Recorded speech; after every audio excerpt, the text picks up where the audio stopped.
Well, I'm very grateful that I've been asked by you, Alan, to read this wonderful book, Idolatry, Contemporary Jewish Conversation. I would like to, in my response, I would like to say how much I've been learning from this book, and then to offer a few perspectives on idolatry from within Christian theology, with some reference to my own Roman Catholic blend, and to conclude with some reflections on the importance of this book for approaching the so-called theological virtues of love, hope, and faith in systematic theology. So first, I'm very grateful for the invitation to read Idolatry, a contemporary Jewish conversation, because this book focuses on the issue of the right relationship to God, the right worship of God, the one and only. Hence, as a theologian, I appreciate that this book considers the most important question of my trade. Moreover, I've enjoyed reading this collection of first-class articles by leading contemporary Jewish thinkers on how to approach God and how not to approach God in history and today.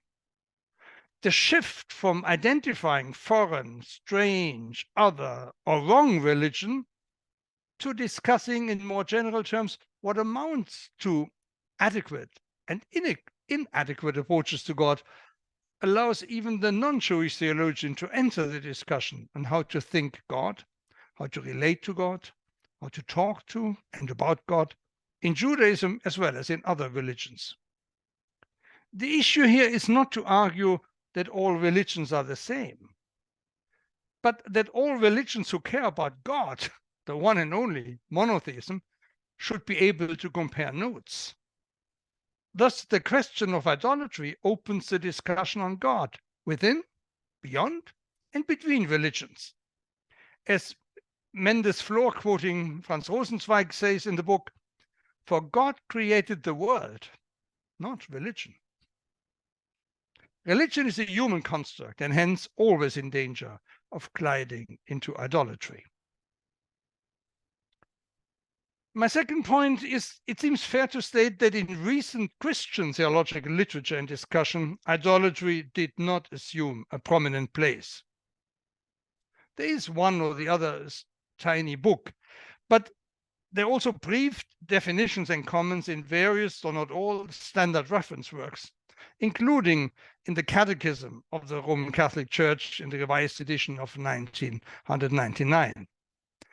The Catechism's approach is fully compatible with the various treatments of idolatry in our Jewish collection.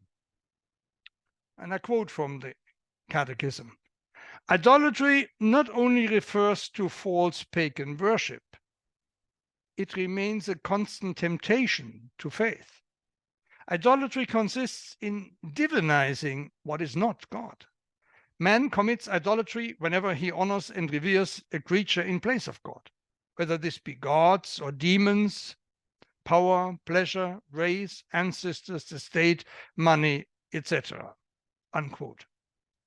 And one Roman Catholic commentator adds that, quote, "We can make an idol even of the church or of institutional elements within the church," unquote. Liberation theologians have exposed the veneration and powerful impact of gods, of death and oppression, that could be overcome whenever worshipping the true God of love, justice, and reconciliation, and walking in the company of Jesus Christ on God's path.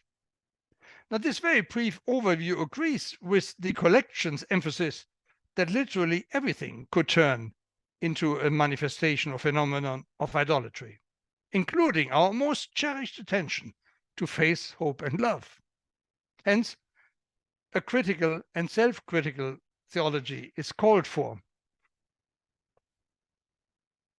And my third point is that 4 dynamic and mutually interdependent relationships characterize God-fearing Christians as well as other members of other traditions.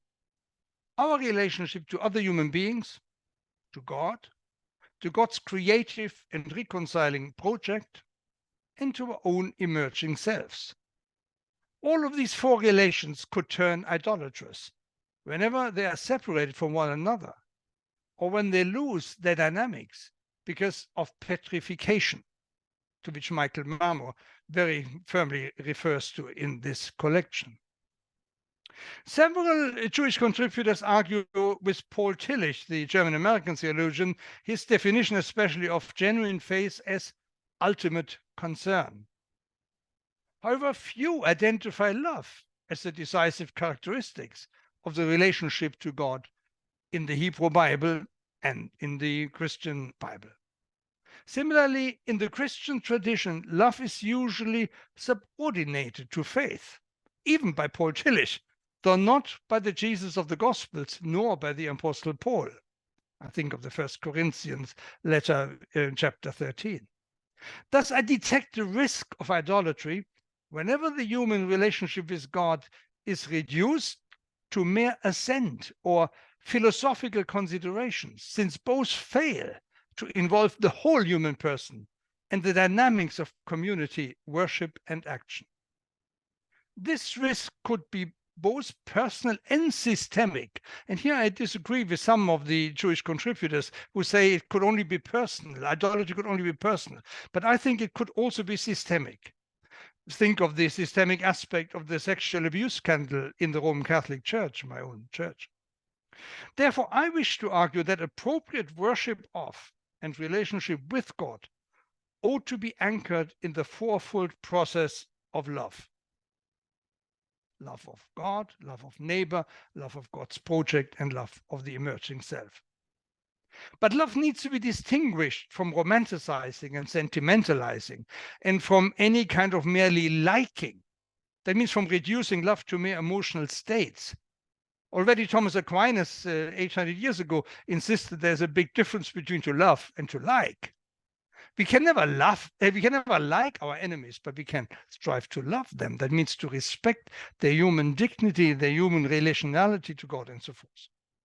Thus, love involves the critical and self-critical work of entire human persons and communities, entering the transcendent and potentially transformative sphere of encounter with infinite God.